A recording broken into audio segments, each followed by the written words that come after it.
စ္စာဆိုတာအမှန်တိုင်းသိမြင်မှုပဲမိစ္ဆာဆိုတာကမှားရင်သိမြင်မှုပဲအမှန်တိုင်းသိတာကိုသစ္စာဉာဏ်ဟောမိစ္ဆာဉာဏ်ဆိုတာကမှားပြီးတော့သိတာကိုမိစ္ဆာဉာဏ်ဆိုကြလို့ဒီနေ့မနေ့မှဆိုလို့ရှိရင်ငါတို့ကလိန်လေတဲ့မုတ္တဝါဒသုံးပြီးပြီလားမသုံးရသေးဘူးသုံးရသေးပါသစ္စာဉာဏ်သုံးခဲ့တယ်ဆိုလို့ရှိရင်ပါတော့မိစ္ဆာဉာဏ်သုံးတယ်မသုံးတယ်မသုံးနှစ်မျိုးကြုံရမှာသုံးခဲ့တာလည်းရှိတယ်မသုံးတာလည်းရှိတယ်ဆိုရင်အဲ့ဒါအမှန်ဘာလို့လုံးဝမလိန်ခဲ့ဘူးဆိုလုံးဝမလိန်ခဲ့ဘူးလိန်ခဲ့တာလည်းရှိတယ်လိန်ခဲ့တာလည်းမရှိမလိန်တာလည်းရှိတယ်ဖရာတို့လည်းအမှန်အဲ့သစ္စာဉာဏ်ဆိုတာဆိုကြသူတို့တူနဲ့တူအဆင်မပြေဘူးလောကမှာစိတ်ရှုပ်စရာတွေစိတ်ဆင်းရဲစရာတွေကြုံတယ်ဆိုတာကအဲ့သစ္စာဉာဏ်လက္ခဏာဉာဏ်မပိုင်လို့ပဲမှန်ပါဗျာဆိုတော့ငါတို့ကသူ့တက်တတ်တဲ့ပုဂ္ဂိုလ်ကိုသူကအမြင်ကပ်တယ်မုံလဲမုံမယ်ဆိုလို့ရှိရင်သူ့တက်မတက်ဘူးတဲ့လူကကဘာပဲ2ယောက်လောက်ရှိလောက်ရှိပါဘူးဗျာအဲ့လိုဆိုအကုန်လုံးတက်ခဲ့ဘူးမှန်ပါဗျာသူ့ဥစ္စာခိုးရဘူးတဲ့လူမုံမယ်ဆိုလို့ရှိရင်ကလေးဘဝတည်းကသူမိဘပတ်စံတော့မယူခဲ့ဘူးယူခဲ့ပါတယ်ဗျာဒါနဲ့ကိုယ်တိုင်ကဘယ်ထဲပါတခိုးရပါခဲ့ဘူးတဲ့အဲ့လိုဆိုလို့ရှိရင်နှာမူးတဲ့လူကိုမုံမယ်ဆိုလို့ရှိရင်နှာမပူးတဲ့လူကပဲ2ယောက်ရှိပါဘူးဗျာယောက်ျားမှန်ရင်မိန်းမသဘောကြတယ်မိန်းမမှန်ရင်ယောက်ျားသဘောကြတယ်အဲ့တော့နှာပူးတဲ့လူမုံမယ်ဆိုရင်လူမရှိပါဘူးဗျာအချောက်နေဆိုလို့ရှိရင်နှစ်ဖက်တောင်ကြိုက်မှန်ပါတယောက်မှမလွတ်ဘူးပါဘူးဗျာဟောအဲ့လိုဆိုလို့ရှိရင်ကဲအစသားကြီးအကုန်ပြန်ကြည့်လိုက်ဒေါသကြီးတဲ့လူကိုမုံမယ်လို့ပြင်လိုက်လို့ရှိရင်ဒေါသမထွက်ဘူးတဲ့သူကဘာလူကြီးတန်ပေါင်း9000ဘယ်နှစ်ယောက်လောက်ရှိမရှိပါဘူးဗျာဒေါသထွက်တဲ့လူကမုံမယ်ဆိုရင်သူအပြီးတက်မှာမဟုတ်ပါဘူးမဟုတ်ဘူးအဲ့လိုဆိုရင်သူများကမနာလို့တဲ့လူမုံမယ်ဆိုတို့ကတခါမှမနာလို့ဘူးလားဖြစ်ဘူးပါလေဗျာမနာလို့တဲ့စိတ်တို့မှလည်းဖြစ်ဘူးပါလေဗျာဖြစ်ခဲ့ဘူးပါတယ်ဟောအဲ့လိုဆိုရင်စိတ်ပြောတဲ့လူမုံမယ်ဆိုရင်တို့ကရောအမြဲတမ်းစိတ်ခါမှန်ပြီးမာနေတာလားမဟုတ်ပါဘူးဗျာတခါတည်းရပါဖြစ်တာပြောတာဗျာအဲ့မှာဒီကတခြားဘူးသစ္စာလေးဆိုတာတရားတွေအကုန်တူတူပဲပုဂ္ဂိုလ်မခွဲဘူးတရားနဲ့တရားလောဘကြီးတဲ့လူမုန်းမယ်ဆိုရင်ငါတို့ကလောဘဖြစ်ဘူးတလားမဖြစ်ဘူးလားဖြစ်ဘူးပါတယ်ဗျာငါတို့လည်းဖြစ်ဘူးလားပဲဖြစ်ခဲ့ဘူးလေဟောအဲ့လိုဆိုရင်ပြင်းတဲ့လူလေးတဲ့မုန်းတယ်ဆိုရင်ငါတို့ကရောတစ်ခါမှမပြင်းဘူးလားပြင်းတာပဲဗျာပြင်းခဲ့ဘူးလေအဲ့လိုဆိုလူတွေကဘာဒီသွားတူအလုံးစုံတူနေရပါဗျာလူတိုင်းကစိတ်တူပြီးအကုန်ပါလာတာဟိုပစ္စည်းဒါခွန်ရာခိုင်နှုန်းပွဲသွားတာပဲရှိတယ်မှန်ပါပါဒီမှာလူတိုင်းမှာတဏှာစိတ်ရှိတယ်အနေများရာခိုင်နှုန်းပွဲသွားမှန်ပါဗျာလူတိုင်းမှာဒေါသရှိတယ်အနေများရာခိုင်နှုန်းပွဲသွားလူတိုင်းမှာမာနရှိတယ်မာနကြီးတဲ့လူမုန်းတယ်ဆိုရင်လူကရောမာနနည်းနည်းမှမရှိဘူးလားရှိပါတယ်ခင်ဗျာခိုက်တဲ့နဲ့မှာရှိတဲ့လူလည်းမာနရှိတာပဲမရှိတဲ့လူလည်းမာနရှိတာပဲငွေရှိတဲ့လူမရှိတဲ့လူရာလူရှိတဲ့လူမရှိတဲ့လူရုပ်ဆိုးတဲ့လူရုပ်လာတဲ့လူရှူတဲ့လူမဲတဲ့လူပုတဲ့လူရှိတဲ့လူဘယ်သူမှဆိုမာနအနေနဲ့များတော့ရှိပါရဲ့ဗျာမာနရှိတဲ့လူမုန်းမယ်လို့ဘယ်သူရင်မုန်းကိုမုန်းပါပါဗျာကိုရင်မုန်းရမှာမာနကြီးလို့မုန်းမယ်ဆိုလို့ရှိရင်မနာလို့မုန်းမယ်ဆိုကိုမုန်းရမှာသူနဲ့တင်းပြောလို့မို့ငြင်ကတ်တယ်ဆိုရင်တို့ကတစ်ခါမှမပြောဘူးပြောဘူးပါတယ်ဗျာဘုန်းကြီးတွေတောင်တစ်ခါလေပြောသေးတာကြီးသူမြင်မကောင်းကြောင်းကလေမှန်ပါနင်းပြောတဲ့လူမုန်းမယ်ဆိုရင်ကိုပါအရင်လုံးမြင်မုန်းရမှာအဲ့လိုဆိုရင်လောဘဒေါသတဏှာမာနရှိတဲ့မြအာဟုလို့သိပြီးလူတိုင်းမှာရှိတယ်ပါကိုယ်မှာလည်းဖြစ်ခဲ့ဘူးတဲ့မှန်ပါလူတိုင်းလည်းဖြစ်ဘူးရှိပါတယ်အဲ့လိုလူတွေမုန်းမယ်ဆိုရင်ဘယ်သူကအရင်တရားခံဖြစ်ကိုကတရားခံပါဗျာအဲ့တော့ဦးရင်းပြောနေတာတခြားမဟုတ်တရားအတူနေပါလာတယ်လို့ပြောတာကိုကတအားကြီးထူးတာမဟုတ်ဘူးမှန်ပါလူတွေကကိုတော့အကောင့်မှန်ပါနေနဲ့အများကြီးထားကြည့်တယ်ကျတော့ကိုစိတ်ပုတ်တယ်လို့ဒီတဲ့ဘယ်နှယောက်နေမမြင်ပါဘူးခင်ဗျာလူများဆိုရင်တော့မြင်ပါဘူးဒါမကောင်းဘူးမှန်ပါကိုကတော့အကောင်းမြင်လူများတော့မကောင်းမြင်လူများကောင်းတာတော့ရှော့ချမြင်သေးတယ်မှန်ပါကိုကောင်းတဲ့ဟာတော့အများကြီးတူလိုက်မှန်ပါကိုဆိုးတဲ့ဟာတော့ရှော့ချလူများဆိုးတဲ့ဟာတော့ကိုတိုးထားတာကောင်းတဲ့ဟာလေးကတော့လူများကောင်းရင်ရှော့ချတယ် အမှန်တိုင်းကြည့်မပေးဘူးလူတွေရဲ့စိတ်ထဲမှာအတွင်းထဲမှာအောင်းနေတဲ့မာနပဲမာနတော့တခြားမဟုတ်အတွင်းမှာမကောင်းတဲ့စိတ်ကိန်းအောင်းနေတယ်တဲ့တတဝါတိုင်းမှာရာခိုင်နှုန်းအနေနဲ့အများပဲဒါလို့ခုကကိုစိတ်ကောင်းရှိတယ်လို့မမြင်ဘူးလားမြင်ပါတယ်ဒါပေမဲ့ကိုကသူများနဲ့စိတ်ကောင်းရှိတယ်လို့မမြင်ပါဘူးမမြင်ဘူးဗျာသူတို့လည်းကောင်းတဲ့ခါတော့ကောင်းပါကောင်းတာပဲကိုလည်းကောင်းတဲ့ခါလည်းကောင်းရှိတယ်ကိုစိတ်ကကောင်းတဲ့ခါလည်းရှိတယ်တစ်ခါလေးဆိုးသွားတယ်ရှိတာပဲဗျာသူများတော့ဘယ်လိုနေမလဲအဲ့ဒီတိုင်းပါပဲဗျာအဲ့လိုဆိုလို့ရှိရင်သူကရာခိုင်နှုန်းပဲကွဲတယ်လိတ်တူတွေအကုန်ပါလာဒကမာကြီးတို့ဒီမှာတော့ချိုးတို့ဒကာကြီးတို့ဦးလေးတွေရှိသမျှအကုန်လုံးမှန်ပါဘယ်သူမဆိုဘာတူတွေပါလားစိတ်တူတွေပါဗျာစိတ်တူတွေအဲ့ဒါကိုကိုကထူးခဲ့တဲ့ပုံကူကြီးလို့ကိုကိုယူဆနေတာမှန်ပါဗျာသူများနဲ့နည်းနည်းကိုထူးကောင်းတယ်ပေါ့မှန်ပါကိုကိုအကောင်းနေတဲ့စိတ်ကထင်းနေတာတကယ်တော့အဲ့လိုမဟုတ်ဘူးအဲ့တော့သစ္စာဉာဏ်ဆိုတာတခြားမဟုတ်ဘူးအမှန်တိုင်းမြင်တဲ့ဉာဏ်ဒုက္ခရောက်ရင်လည်းကိုကပူကြီးတယ်ထင်တာမှန်ပါဗျာအဲ့တော့ကိုကပူကြီးရဲ့ထင်တာ तू ကဒီလောကကြုံတွေ့နေရတာတွေလည်းအလုံးစုံကအတူတူပဲလူတွေကကိုကပူထူးတယ်ထင်နေကြဆိုကြလို့လူတယောက်မှာပုံမှန်လောကဓာတ်မိနေတယ်မနေ့ကတရားဟောပြီးပါဦးလို့ပြန်လာတယ်အဲ့ဒီရွှေလာဝန်းလို့ဒီဥတည်ရသားလေးတွေရောက်လာရွှေတွင်းမှာဒုက္ခတွေ့လို့ကိုထွက်ပြေးလာတာလေမှန်ပါရွှေမျိုးပိုင်နေမှန်ဒီမျိုးကကြီးလာလို့မကြီးဘူးခင်ဗျာတဲ့ပြီးတော့သူကကိုယ်လက်လေးလေးနဲ့ကိုတူးရတယ်လေးလေးလေးတဲ့ရေတွင်းဝိုင်းတာလေးလောက်တူးရတာတဲ့ငါဘပိုးကြီးနဲ့တူးတာမှတ်နေလို့အဲ့ဒါမိလို့ခင်ဗျာတဲ့အဲ့မှာလူစိတ်ရှုပ်လာတာစိတ်ကင်းရဲလာပြီးကြောက်လာနေတာ2ရက်3ရက်လောက်ဟုတ်အဲ့လိုဆိုမင်းအဲ့ဒါတရက်ကိုဘယ်နှစ်ကြက်သားရလို့ဘုံရှင်များတဲ့ရကြက်သားပေါ့တဲ့ယတိပတ်ဝန်းကျင်လောက်တော့မဆုံးဘူးခင်ရတယ်ရတယ်အဲ့လိုဆိုရင်မင်း9ကြက်သားထွက်တဲ့ကျင်းထုံးနေလို့နေမလို့ဟုတ်ပါတရက်ကို30သားလောက်ထွက်နေပြီဘယ်ဖိုးတွေနဲ့ကြီးကြီးနိုင်ငံလုံးနေတဲ့တရုတ်ကုမ္ပဏီတွေအဲ့ဒါမျိုးကြီးတွေပိုင်ပြီးဆုံးရင်မင်းမလို့နေမလို့တကြက်သားဆုံးတာရဲ့2ကြက်သားဆုံးတာရဲ့ဘယ်ဟာပူစိတ်ဆေး2ကြက်သားပူစိတ်ဆေးပါတယ်ဆေးရပါတယ်ဗျာ5ကြက်သားဆုံးရင်ပူဆိုးပါတယ်ပူပါတယ်ဗျာပူဆိုးတော့ရှိမြရွှေသွင်းနေကုန်ဆုံးသွားရောအဲ့ဒါဆိုတော့ပြောစရာကူရှိတော့ဘူးအိမ်ကပတ်စံမှာခေါင်းပါရောထပ်ပြီးတော့အမြင့်ကကြလေးပါပြီကိုနာလေးဒီလောကတဘာဝကအကြနာလေးကဲတကယ်မကြီးတော့ကဲပတ်သက်တစ်ထောင်ရောက်တယ်တော်တော်စိတ်ညစ်သွားတယ်ညစ်ဘူးဗျာတသိန်းပြောက်တယ်ညစ်ပြီနည်းနည်းညစ်ပါနည်းနည်းစားလန်းစားနည်းနည်းညစ်ပြီနည်းနည်းညစ်လိုက်10သိန်းလောက်ကြောက်သွားရောပုံညစ်ပါတယ်ခင်ဗျာသိန်း100လောက်ချော်သွားပြီလို့ခိုင်မို့ပြက်ပါဘောခိုင်မို့ပြတော့မဲ့နေထားရောက်လာများလေမိလေများလေမိလေပါဗျာသိန်း1000လောက်ဆိုရင်ပူဆိုးပါဂတိတောင်လက်ပါဂတိတောင်လက်ပါဘုရားအင်းကြီးနဲ့ပတ်စံစီဝအကုန်ဖွက်ပြရတဲ့ဘဝရောက်ရောမှန်ပါပဲမယူရင်ကောင်းကောင်းပေါ့ဗျာလူတွေကများရှိရင်များဆင်ပြီးမယ်လို့တွက်ထားတာမှန်ပါဗျာဆုံးရင်များဆိုးသွားတာလည်းမတွက်ဘူးမှန်ပါဗျာအဲ့လုံးလားဆိုကြလို့လူတယောက်ကကဲတရက်ကို1000ဝင်တာတောင်းသားတယောက်ကတောင်းစားတယ်တရက်9000ပုံမှန်ရတယ်အဲ့ဒီ9000ကသူ2000လောက်တောင်းရရင်သူဘယ်လောက်ပြောလောက်ပြောပါပါဗျာပြောပါပါဗျာအဲ့ဒီ1000လောက်ပဲတောင်းရရင်တော့အဲ့စိတ်ညစ်တော့မှာအဲ့လောကရမိမှန်ပါဗျာ9000ရတာ1000 2000ပဲတောင်းရရင်သူလောကရမိပါတာပဲဗျာ2000လောက်ဆိုရင်တော့ဆွဆွခုံအောင်ပြောတော့မှာဟုတ်ပြီဒီကမာကြီးတို့အဲ့ဒီမှာ10သိန်း15သိန်းဝင်လာရင်သူ2000 3000တောင်းရတယ်အပြောရမကွာဘူးမှန်ပါဗျာကိုကပိုးပြောလိမ့်မယ်လို့တော့မထင်နဲ့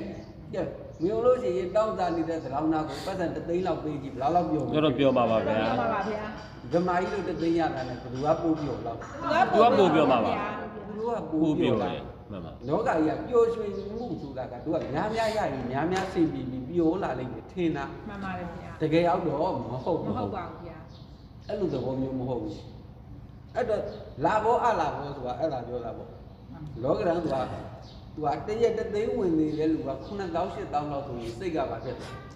ညစ်လာညစ်လာနည်းနည်းညစ်လာနင်းအရင်တော့ငါလို့ရွှေတရက်တစ်ချက်သားလားအဲ့လိုဝင်မှုလားအရင်တော့လူပြတော့လက်လုံးနေတာတဲ့တော်ဆင်းရဲတဲ့ရွှေသွင်းလည်းမလုပ်ဘူးတဲ့အဲ့လောက်ဝင်တော့တခါမှမဝင်ဘူးမဲကွာဝင်ငွေကောင်းမှစဆင်းရဲတော့ပါပဲမှန်ပါ ဘယ်ချိန်မှစချင်း ဝင်ငွေကောင်းပါပါဗျာ လူတွေးပြီးတော့လုံးလုံးတော့ငါဘယ်ချိန်ကစလုံးဝင်ငွေကောင်းရင် စိတ်ချမ်းသာမယ်လို့ထင်တာ ကိုချမ်းသာအကုန်လုံးတမိသားစုလုံးပြိုသွားလိမ့်မယ်လို့ ထင်တာ မိန်းမမျက်နှာလည်းဇီးရွက်လောက်ရှိတော့ယောက်ျားမျက်နှာကလည်း ဇီးရွက်လောက်ရှိတယ် ဇီးရွက်လောက်ရှိတော့ဝင်ငွေလေးကောင်းလာမှစိတ်ညစ်သွား စိတ်ညစ်တာ ပြိုအောင်လုပ်တာဘာဖြစ်လို့ စိတ်ရမှာ စိတ်ညစ်ဖို့ဖြစ်နေတာ ဖြစ်နေ တော်တော်များများကဲအရင်တော့ကလို့ကားမစိမ့်နိုင်ဘူးကလေးဘဝတုန်းက3-4တန်းတုန်းကအခုဒီတိုင်းမပြောခဲ့ဘူးလား ပြောပါတယ်ဗျာ ကားဝယ်ရင်ပူပြိုရမှထင်တာကားပြက်သွားမှာပါတဲ့ စိတ်ညစ်ရပါတယ်ဗျာ ပူစိတ်ညစ် ကို သွား စိတ်ညစ်သွားတာ အရင်တော့ကဝယ်ရင် ပြောမယ်လို့ထင်တာ ကလေးဘဝကားမရှိတုန်းကလည်းဘယ်ကပူပြို မိကလေးဘဝတော့ပို့ပြောပါတယ်ဗျာ ကားမရှိတုန်းကတော့ပူပြို ပူပြို သူအပြင်လောကကြီးနဲ့မဆိုင်ဘူး မှန်ပါ တိတ်တွေကအောင်မြင်လာလေပြိုလာလေလို့ပြောလို့ မရပါဘူး ကဲဆိုကြတို့ဂျပန်နိုင်ငံဆိုတို့နိုင်ငံနဲ့ဒီကအများကြီးပူရှိတယ် မှန်ပါ ။တို့ကလမ်းတွေတော့မှဒီမှာကျွေကြတွေခင်းတာတို့အိမ်နဲ့ခင်းတဲ့ကျွေကြတွေခင်းတယ်။စတိလျံတွေတက်ထားတဲ့အပင်တွေသူတို့အပင်လေးတွေကိုဝင်ပြီးတော့ဂျပန်နိုင်ငံစတဲ့တပင်းဆိုလို့ရှိရင်ဗမာငွေနဲ့ဆိုရင်9000 8000တသိန်းလမ်းပေးဆိုင်တဲ့အပင်လေးတွေက2သိန်း3သိန်းလောက်ပေးဆိုင်ရတဲ့အပင်လေးတွေအဲ့ဒါလေးတနိုင်ငံလုံးစိုက်ထားတဲ့ကဘာမှာကိုတက်တည်မှုအများဆုံးကဂျပန်လူမျိုးစိတ်ညစ်လို့စိတ်ညစ်မှုလို့တက်တည်မှုအများဆုံးကလည်းဘူးလို့ ဂျပန်နေပဲဒီဝါရေးဆင်ပြေနေတာဟောအဲ့လိုဆိုရင်သူတို့ကအဆင်ပြေရေးပါတော့စီဝါရေးတွေတက်လာရင်တနိုင်ငံလုံးစိတ်ချမ်းသာ ချမ်းသာတော့မယ်လို့ထင်တာထင်တာ အဲ့တော့သူတို့အလုတ်သွားတဲ့ကဘတ်စကားပေါ်တော့အိတ်ရတယ်ညအလုံးမအားလို့လို့အိတ်ချင်နေချင်အိတ်ခေါ်နဲ့အိတ်မရဘူး ရပါတယ် သူတို့ကတော့အလုတ်ရှုံးလို့ပဲဘတ်စကားပေါ်တော့ခီးသွားရင် အေးရ အိတ်ရတဲ့အနေထားသူတို့အလုတ်လုပ်ချင်ကအဝါလောက်ရှိတယ်16နာရီလောက်ရှိတယ်ပတ်ဝန်းကျင်တယောက်ဒီဂျပန်လူမျိုးတွေအလုံးလုံးချင်တာဒုက္ခမှာလုံးလုံးချင်တာဘယ်လောက်ရှိ 8နာရီမပြည့်ပါဘူး 8နာရီတောင် 8နာရီတော့မပြည့်ပါဘူးဗျာ ဒီတောက်ဘာတောက် မှန်ပါမှန်ပါမှန်ပါ ခိုးဒီခိုးနဲ့မနဲ့လေးလာတော့ဘယ်ချိန်မှရောက်လာ7နာရီ 7နာရီကျော် အဲ့တော့7နာရီထိုးကန်ကြီးကတော့သမင်းရပါလိမ့်မယ်သားတယ်သမင်းသားပြီးတော့မနာဘူးလား နားပါတယ် သမင်းသားပြီးတော့2နာရီကျော်လောက်ပြန် နားတယ် 2နာရီလောက်ကြာတောက်တဲ့နဲ့ထားလို့ပဲ2နာရီလောက် တပိတ်တောင်းနားတယ် ပြန်နာတယ်ဒါရင်းနေတော့ပြန်နာမနဲ့4နာရီမထိုးခင်ကျူနေပြီးတော့အီယိုကလှုပ်ထားတယ်ပြန်တော့မှဆိုတယ်အဲ့တော့လှုပ်ချင်ဘယ်လောက်ရှိ ဘာမှမရှိဘူး ဘာမှမရှိတော့ဘူးဗျာ 9ချိန်9နာရီ 9နာရီလောက်မရှိဘူး ရှာလှုပ်ပါဗနာ 9နာရီလောက်ပါပဲ 16နာရီလောက်လှုပ်တယ် မမဗျာ ဟောသူကဒါပေမဲ့ပတ်စံရှိရင်အလုတ်သက်တာလိမ့်မယ်လို့သူကဘယ်လိုလုပ်တာ ထင်ထားတာပါ ထင်ထားတာအခုကဘယ်လိုဖြစ်လဲ ပတ်စံရှိတော့ပို့လို့ရပါတယ်ဗျာ ဒကမာကြီးအလုတ်လုပ်တာနဲ့တရောင်းသားတွေအလုတ်လုပ်တာဘယ်ဟာပူကြိုးသားရ ဒီလိုတော့ပို့ကြိုးစားပါတယ် တရောင်းသားကလွတ်လွတ်လပ်လပ်ပဲနော်တချင်းဆိုနေလို့ ရတယ် ရတယ်အေးစစ်စစ်ပဲဒီမှာတော့မရဘူးမလုတ်လို့ကို မရဘူး မရတဲ့အနေထားသူကဘာမှဖြစ်ဘူးဒီနဲ့သွားတောက်တာလေဟိုနဲ့သွားတောက်ဘာပြဿနာမှ မရှိဘူး ကိုကအလုတ်တော့နေရာရွှေ့လို့မရဘူး မှန်ပါဗျာ အဲ့လိုဆိုလို့ရှိရင်လက်ရခြင်းမရခြင်းကကြောင့်စိတ်ညစ်မဲ့ဆိုရင်လက်ရခြင်းမရခြင်းကလူဘယ်နှယောက်ပြုတ်နေရတဲ့ပြဿနာမျိုးလို့ လူတွေအကုန်လုံးကြုံရတဲ့ပြဿနာပါဗျာ လူတိုင်း လူတိုင်းကြုံ ရ ရ တဲ့ တဲ့ပြဿနာ တရောင်းသားကနေတမတထိလက်ရခြင်းမရခြင်း ပြဿနာကြုံရတယ် ကဲစီဝါရေးအစဉ်ကြီးနိုင်ငံကျော်လို့အစဉ်ကြီးမယ်ဆိုလို့ရှိရင်ဒီမှာနိုင်ငံကျော်ဆိုလိုတွေတောင်ကိုယ့်ကိုဘာကျော်ဆိုလိုတွေတောင်ကိုယ့်ကိုတတ်သိနေတာကိုရီးယားမင်းသမီးလေးတွေတောင်ရုပ်ကလေးကလှလှလေးတွေနဲ့ပါတယ်ကဘာကျော်မင်းသမီးတောင်ကိုယ့်ကိုဘာလုပ်လို့ တက်သေးနေရ တက် ဗျာ သိနေပြီသားသူကအဲ့ဘဝရောက်ရင်တအားပျော်နေရကောင်းတယ်လို့ ထင်တာ သင်ထားတာ ထင်တာကသူကကိုယ်အမြင့်မရောက်ဘူးသားဘူးကွာ မမ အမြင့်ရောက်တဲ့လူတွေကြောင့်လည်းမလေးလာဘူးသားမစူနာဘူးသားကိုရီးယားမင်းသမီးတွေကိုယ့်ကိုတက်တည်သွားတာ၈ယောက်လောက်ရှိဒီနိုင်ငံကျော်တယ် မှန်ပါ နိုင်ငံသူ့နိုင်ငံတွေမို့ကဘာဝ ကမ္ဘာကျော် ကျော် တယ် တယ်အဲ့ဒါမှ20ပတ်ဝန်းကျင်မျိုးသမီးလေးတွေကြာရုပ်ကလေးရတယ်လှလာပါကဘာကလည်းကျော်လူကြည့်လူကြည့်ဒီလောက်များလာတော့မှကိုမမြင်ရတဲ့ဖိအားကပါဖြစ်တယ် ရှိနေတာ ရှိပြီကိုယ့်ကိုတက်သေးနေရတာငါတို့အဲ့ဘဝရောက်ရင်ဘယ်လောက်ပျော်ရကောင်းမလို့သိကူးရင်ကြည့်တယ်ပျော်ရပဲပါလို့တယ် ထင်ထားတာပါ တကယ်ရောက်တော့ဗါလေးလာတွေ့ စိတ်ရစ်စရာတွေ ဘုန်းကြီးလူပဲလူဘောကွာပျော်ရတွေသိကူးရင်ပြီးထွက်သွား ထွက်သွားတာ အမြင်ရောက်တော့ဘယ်လို စိတ်ရစ်စရာတွေပါ စိတ်ရရတယ်ငါကိုယ်ရည်လေးပျော်ရတွေဆိုပြီးတော့ကိုယ်ရည်လေးဘက်က 16နဲ့19နဲ့လားမင်းထင်လို့မဟုတ်ဘူးကွာလောကကြီးဘုံကြီးတဲ့တပည့်တော်ကလူမှုတော့ခဏထွက်ကြည့်လိုက်ချင်သေးတာလေလူပေါင်းကြောင်းသိအောင်သိကြည့်တော့မင်းတော်ပဲထက်သွားလို့မန္တလေးဇရိတ်ပြတ်လို့ပဲဘုမဇရိတ်ပြတ်လို့ဖုံးလန်းဆက်နေတယ်ညဇရိတ်ပုံပေးလိုက်ပါကွာစမစ3ရက်လောက်ရှိသေးတယ်ဇလန်းက ကျုံပြီစပြီဇလန်းဆို သူလက်ထားတဲ့ဒီကဦးလေးလေးရှိသေးတယ်အဲ့ဒီဦးလေးလေးကဖုံးငားပြီးတော့ဖဲရိုက်လာလိုက်လို့ဝေဖုံးမရှိဘူးဖုံးငားပြီးဟိုမန္တလေးကဟိုလူလေလူလေလေးအဲ့ဒါဖဲရိုက်ပြီးဖဲတဲ့ပါဝါလာတဲ့ဖုံးလေးကအဲ့တော့ကဲအဲ့ကူတော့အဲ့လိုဖဲဖုံးကလည်းမရှိသားတွေကပတ်သက်ကလည်းဒုက္ခရောက်အဲ့တော့ရွာပြင်းနေတာတဲ့ပတ်သက်မရှိလို့တော့ဖုံးကတခါပြန်ပြီးတော့လွဲပြီးအပြန်ရောက်ဘောကကြီးကမင်းတော်တော်လေးသဘောကျလာတယ်ဖုံးကြီးတဲ့ဒုက္ခရောက်လိုက်ပုံမြန်ရောက်လဲနားနေမဝစ်နဲ့ဦးနေအောင်လို့ ခံလိုက်အောင်လား ဆက်လက်စားနေပြန်မွေးကြမဝစ်နဲ့လို့နေအောင်လို့နာမသိမယ် ကိုတိသွားတော့ သူကဝေစားလာလာလေးတွေဆိုင်ကလာလာလေးတွေနဲ့ကောင်းမလေးဝိုက်မယ်ဆိုလဲစိတ်ဘူးရင်နဲ့ဟောတယ်ဘာမှမပါ ကိုဝိုင်းလိုက်ကြလားဗျာ သူစိတ်ကအရှဲလေးကြီးတယ်ဆို မှန်ပါ သူကအဝေစားကောင်းကောင်းလေးဝစ်မယ်ဆိုင်ကလေးစီးမယ်ရှိုးလေးနဲ့ကောင်းမလေးတွေပုံကြီးရတာပြီးတော့ဒီလေးကပြောပြိုးတရားကြီးတဲ့ဒီကိုရင်ပြီးထွက်သွားတာတညာလုံး မှန်ပါ ဘုမတကယ်တွေ့တော့ပါဖြစ် စိတ်ဆင်းရဲကြရတယ် ရွာတော့မပြန်နိုင်တော့လို့တစ်ခါရောက်တယ်ဘဝခုလည်းအဲ့လိုပဲဒီလောကကြီးကအကုန်လုံးအတူတူတွေရဲ့ မှန်ပါ ကဲလာဘောအလာဘောဆိုတာလူတိုင်းမြည်တယ်ခုကုန်းညံလိုက်တဲ့လူတွေကုန်းသေးလေးရဲ့8000ဆိုတော့သူအကုန်လုံးပြောလိုက်ကြ ကြောက် တာ လိုက်ကြ နည်းနည်းလေးကြာသွားပြီဆိုမျက်နှာလေးတွေကပါဖြစ် ညိုဝိုင်းညို ကုန်းရွယ်ညိုးသလိုညိုး ပြို လာ းသွားပြီ ကုန်းသေးတက်တော့လဲကုန်းရွယ်လမ်းသလို လမ်းနေတာပဲ လမ်းလာတာပဲပြီးလို့ရှိရင်ပြန်တက်လာပါပြီရန်ပြောကြအောင်ပါပဲပြန်ကြလာရင် စိတ်ညစ် စိတ်ညစ်ဦးပါပဲ ဒါကြီးပြောင်းလဲလို့မှမရတဲ့လောက မှန်ပါပဲ လောကရန်ကြီးကဘယ်သူမှပြောင်းလဲလို့ မရ အကုန်မိနေတာ မှန်ပါ အဲ့ဒါတရားသိတဲ့ပုဂ္ဂိုလ်ကခံနိုင်ရှိတာအေးအေးဆေးဆေးပဲ မှန်ပါ ပုံမပြတ်တာပဲတရားသိတဲ့လူကတော့ပုံပြတ်တယ်တရားမသိတဲ့လူကပုံမပြတ်ဘူးမိတာများတော့ပါဖြစ် အတူတူပဲ တူပဲဗျာ အားမကွာအဲ့လိုဆိုရင်ငါမှလောကရန်ကြီးမိနေတယ်လို့တွေးနေတယ်သူများလဲပါဖြစ်တာ မိပါလေ မိတာပဲစိတ်ဆင်းရဲတာလူတိုင်းမှာကိုယ်စီရှိတယ် မှန်ပါ နောက်ချက်ပြီးဒုက္ခတွေ မှန်ပါ ဦးသိန်းကမိသားစု10စုလောက်ခေါ်လိုက်မယ်ဘာပြဿနာမှမရှိတဲ့အိမ်တစ်အိမ်လာခဲ့ကွာဘာစိတ်ဆင်းရဲမှမရှိတဲ့အိမ်တွေဘယ်နဲ့အိမ်လောက်တက်ချလာ ကျိန်းမှမရှိပါဘူးဗျာ လို့ဆိုအိမ်တစ်ထောင်လောက်ခေါ်လိုက်မယ်မိသားစုလောက်ဘာပြဿနာမှမရှိတဲ့မိသားစုတစုလာခဲ့သားရောသမီးရောမိဘရောဖေရောမေရောတိတ်နောက်ရှက်စရာအနေခင်များမရှိတဲ့မိသားစု မရှိပါဘူးဗျာ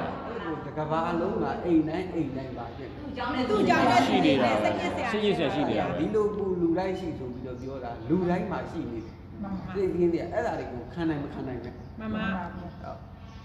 အဲ့လိုဆိုရင်တို့သားသမီးနဲ့မိဘချစ်ရတဲ့သူတွေနဲ့ခွဲသွားတဲ့ခါတော့သားတွေသမီးတွေမိတ်ဆွေတွေ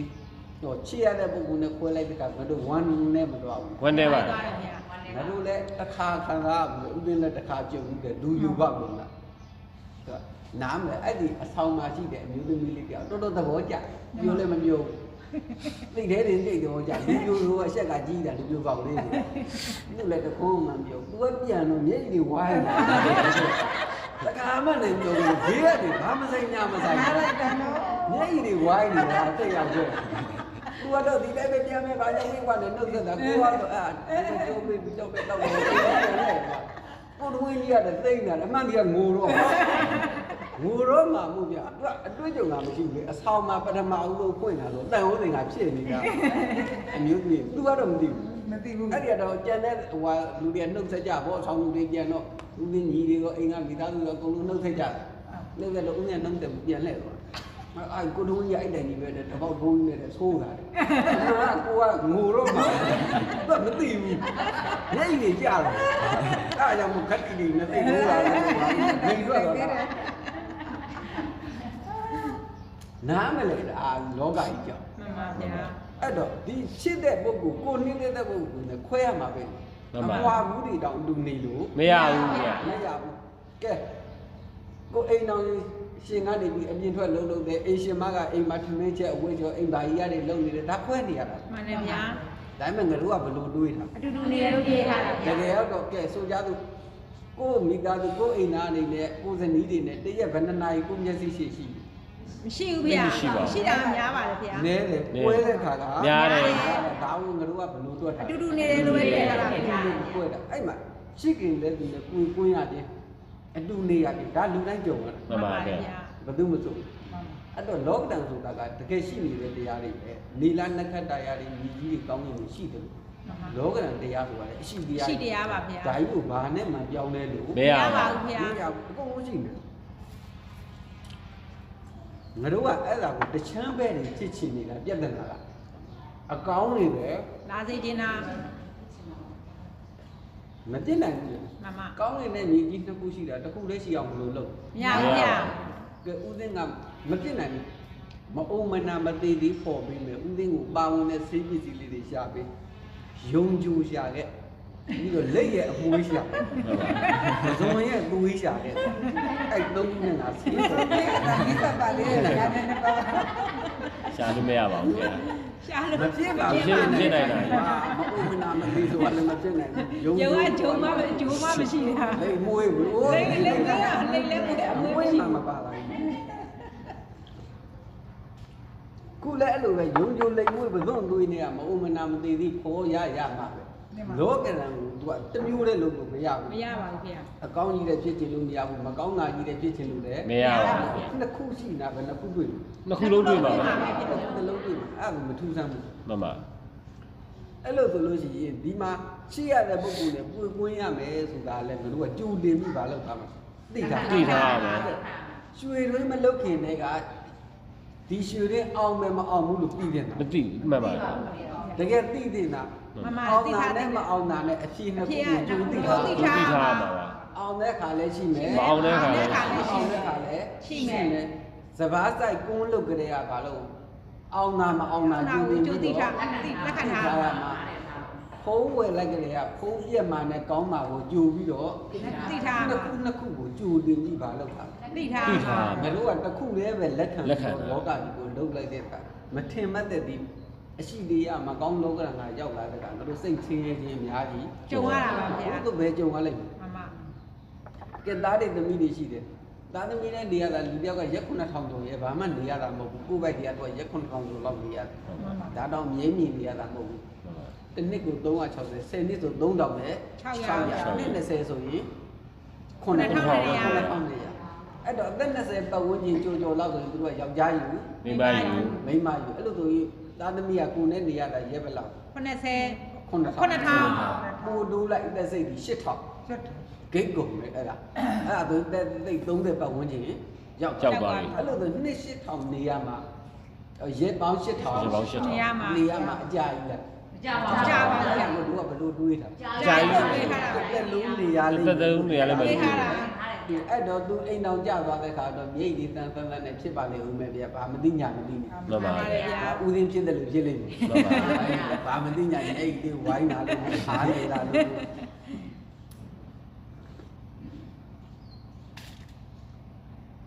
အဲ့တော့တရက်တခါသူကြလို့ကိုကသင်တာဩငါသားငါသမီးတွေကအချိန်တန်လို့ရှိရင်ရက်ပေါင်း8000လောက်ပဲငါနဲ့နေရမှာပဲပြီးရင်တော့သူယောက်ျားရလိမ့်မယ်သူရင်မိန်းမ မိန်းမရလိမ့်မယ် ငါနဲ့ခွဲရလိမ့် ခွဲ မယ် ရလိမ့်မယ် တရက်တခါစင်တာသူအိမ်အောင်ကြတဲ့ခါသူစိတ်သိမရှိတော့ မှန်ပါ ပါ ဗျာ ဗျာ မစင်သားမိရင်တော့ စိတ်ရှုပ် စိတ်ရှုပ်ပါ အဲ့ဒါအမှန်မမြင်လို့ မှန်ပါ ပါဗျာ အတူနေရတဲ့ခါလည်းရှိမယ်ခွဲရ ခွဲရတဲ့ခါလည်းရှိမယ် အမှန် မှန် ငါတို့အမှန်ကိုတစ်ခုပဲယူထားတာအတူနေရလိမ့်မယ်ဆိုတဲ့အမှန်တစ်ခုပဲယူထားတာခွဲရမယ်အမှန်တော့မမြင်ဘူး မမြင်ဘူးပါ မမြင်တော့စိတ်ဆင်းရဲ စိတ်ဆင်းရဲကြုံရတော့ ကြုံရတာပါဗျာ ချစ်ခင်ရတဲ့လူမကွေကူးမဲ့တဲ့လူလောကပဲတရား ရှိပါဘူးဗျာ ရှိပါဘူးဗျာ လူမသိဘူးတဲ့မိသားစုလူရှိ မရှိပါဘူးဗျာ ကိုမျိုးတဲ့ကုန်းသိဘူးတဲ့ညီကိုမောင်နှမ မှန် မှန် ပါ ပါတယ်ဗျာ အဲ့ဒီကတော့စိတ်မစင်းရဘူးလား ရှင်း စင်းရပါတယ် ဒီ ဗျာ လိုကြိုးတင်တာငါတကာကြီးနဲ့သူလို့ရှိရင် तू ကတစ်လမှာတစ်ခေါက်လောက်လာတစ်လတစ်ခေါက်လာတဲ့ခါဆိုလို့ရှိရင်2နာရီလောက်နေတယ်9နာရီလောက်နေတဲ့အကြောင်းဦးစင်းနဲ့တွေ့တဲ့အချိန်က15မိနစ်မရှိဘူးနိုင်ဝဲမရှိဘူးကြောင်းလာတဲ့ခါတော့တစ်လမှာ तू နဲ့တွေ့ရတာ15မိနစ်ဒါဦးစင်းမဲတော်နဲ့ခမဲတော်နဲ့တွေ့ရတာ15မိနစ်အဲ့လိုဆိုလို့ရှိရင် तू ကနောက်ပိုင်းရက်တစ်ထောင်မနေနိုင်တော့ဘူး तू တက်ယူတယ် မှန်ပါ မှန်ပါ တ သူက9နှစ်လောက်ကိုတည်မဲ့အလားလာကတော်တော်ကို နီးစက်နေပြီ ခုကို80ရှိနေပြီအဲ့တော့ရက်ပေါင်း300တနည်း360 9နှစ်ဆိုရင်35ဒီဆန်ခါ3000နဲ့600ဂိတ်ကုန်ရက်4000ရက်4000လို့သူကသေးမှာဦးသိန်းတကာကြီးကအဲ့လိုဆိုရက်4000ဆိုရင်သေးမှာဦးသိန်းနဲ့နေရတာတစ်လဆိုရင်15မိနစ်တစ်နှစ်ဆိုရင်30နဲ့ဟိုတစ်လဆိုရင်ရက်30ရက်30မှာဘယ်လောက်တွေ့ရ 15မိနစ် 5မိနစ် ရက်30မှာ15မိနစ်တစ်နှစ်ဆိုရင်ဘယ်လောက်ဘယ်နှမိနစ်ဖြစ်သွား15 10ပြီးတရားနဲ့ 150မိနစ်150 ဆိုကြတော့ 180မိနစ်180ဆိုတော့3နာရီပေါ့ဗျာ3နာရီ အဲ့လိုဆိုလို့ရှိရင် तू ကတစ်နှစ်မှာ3နာရီ 3နာရီပဲတွေ့ရ သူနဲ့တွေ့ရမယ်ကာလကအဲ့လိုဆို10နောက်ထပ်10နှစ်နေဖို့လွယ်လောက်တယ်လား မလွယ်ပါဘူးဗျာ သူနဲ့တွေ့ချင်က9နာရီ10နာရီဟောဒါအတိအကျခံမှန်းကြည့်တွက်ကြည့်လိုက်အဲ့တော့10နာရီဂိတ်ကိုပို့တွက်ပြီးမယ်12နာရီဦးသိန်းမျက်စိရှိချင်တာ မှန်ပါ 12နာရီရှိဆိုရင် तू ကပြီးသွားပြီသူ့ဘဝတည်တော့အဲ့လိုဆိုဘုန်းကြီးခမဲတော်ကြီးဆုံးပြီဗျာလို့လာလျှောက်ကြလိမ့်မယ် မှန်ပါဗျာ အဲ့တော့အဲ့ရတော့ဦးသိန်းကကွဲပြီလို့ယူဆပါအခုရောဘယ်လောက်မြင်ရလို့ မမြင်ရဘူးဗျာ အဲ့မှသူတအားကြီးထူးခြားသွားတာတော့ မဟုတ်ပါဘူး တကယ်တော့မှတစ်နှစ်မှာမိဘယ်လောက်မြင်ရတာ မဟုတ်ပါဘူး မေတော်ကြီးလိုက်တယ်တစ်နှစ်မှာဘယ်လောက်မှတွေ့ရတာ မဟုတ်ပါဘူး အဲ့ဒီတော့မှငါတို့ကငါမရှိတော့ဘူးဆိုပြီးဖြစ်အခုမရှိတာလည်းမသိဘူး မှန်ပါတယ်ဗျာ အခုမရှိဘူး ခုလည်းမရှိပါဘူးဗျာ ခုလဲကွဲနေတာ မှန်ပါ အဲ့တော့ဦးသိန်းကနားဆောင်တာတယောက်ဦးသိန်းတည်တယ်တယောက်ကတော့မေတော်ကြီးဆုံးပြီလာပြောလိုက်မယ် မှန်ပါ ခမဲတော်ကြီးဆုံးပြီလို့ ဒါပြောလိမ့်မယ် ဒါပြောလိုက်မယ်နောက်ပိုင်းရက်1000 2000လောက်ရွှေ့လိုက်တဲ့ကဦးသိန်းသေးဦးသိန်းမသေးလို့ရှိရင်အမားတွေဘသူတွေဒေါ်တွေဆုံးပြီလို့ ဒါပြောလိမ့်မယ် ဒါပြောလိုက်မယ်ဒါကြီးကြိုတင်မြင်ထားတာ မှန်ပါ အဲ့တော့ကြိုတင်လက်ခံထားရမယ်ပြဿနာတွေ မှန်ပါ အဲ့ဒီရောက်မှဆုံးသွားပြီလားဆိုမှယုတ်ကြီးအံ့ဩတာမရှိတော့ဘူးလို့ဆိုရင်ဗာဖြစ်တယ်ဟဲ့တော့ယုတ်တည်းရဲ့ကြီးတယ်ဘယ်သူမှယုတ်တည်းမသိဘူးရဲ့ဒီတိုင်းနေသွားတာကိုကဟိုကယုတ်တည်းရဲ့ဖြစ် မှန်ပါဗျာ ကိုကဟိုကဘယ်လို ရုပ်တရက်ဖြစ်နေရ ရုပ်ပြည့်ဖြစ်နေ ကိုကယုတ်တည်းသူတို့ကပြီးတော့ယုတ်တည်းရဲ့ကြီးသိသွားတယ်လို့ထင်တာ ထင်တာ ယုတ်တည်းကြီးယောက်ျားရသွားတယ်ယုတ်တည်းကြီးမိန်းမရသွားတယ်ယုတ်တည်းကြီးချမ်းသာသွားတယ်ယုတ်တည်းကြီးမွဲသွားတယ်လို့ထင်တာမှန်ဖို့တအီးလေးမွဲတယ်လို့ပါလေချမ်းသာတဲ့သူကလည်းနည်းနည်းချင်းလေးတက်ပြီးသားဖြစ်တာ ချမ်းသာ ချမ်းသာတာအဲ့ဒါကိုငါတို့ကဘယ်လိုထင်လဲ ရုပ်တရက် ထင်မှာပဲနဲ့ယုတ်တည်းကြီးဖြစ်သွားတယ်လို့ထင်တာတကယ်တော့ယုတ်တည်းမဟုတ်ဘူး မှန်ပါဗျာ လို့တော့ဒကမာကြီးတွေကအကောင်းဆုံးနေတိုင်းဘယ်သူမှအကဲ့ရမခံရအောင်နေနိုင်တော့တယ် နေနိုင်ပါဗျာ ကဲကိုဖုန်းကြီးကိုကြီးညိုတယ်မှန်ပါတာဝန်လည်းကြည့်တယ်လူရတန်းတာဟောဒီတဲ့ပတာဝန်ကြီးတရားလည်းစိတ်ဝင်စားတယ် မှန်ပါ အဲ့တော့ဒီမှာဒကမတာဝန်အကုန်ကြည့်နေတယ်အကောင်းဆုံးလှုပ်ဆောင်တယ်စိတ်စေနာလည်းအပြည့်သာနာတော်တန်ဃာတွေပေါ့ကကိုဘက်ကမှန်ကန်နေပြီဘယ်သူမှအပြည့်မပြောဘူးအာမခံတယ် မခံပါဘူးခင်ဗျာ ဒီတဲ့တစားခွဲလောက်ထပ်မှန်ပြသမှာဟုတ်နေထိုင်ပြောဆိုနေ မှန်ပါ အဲ့ဒါလည်း အပြည့်မပြောတော့ဘူးလား ပြောမှာပါပဲခင်ဗျာ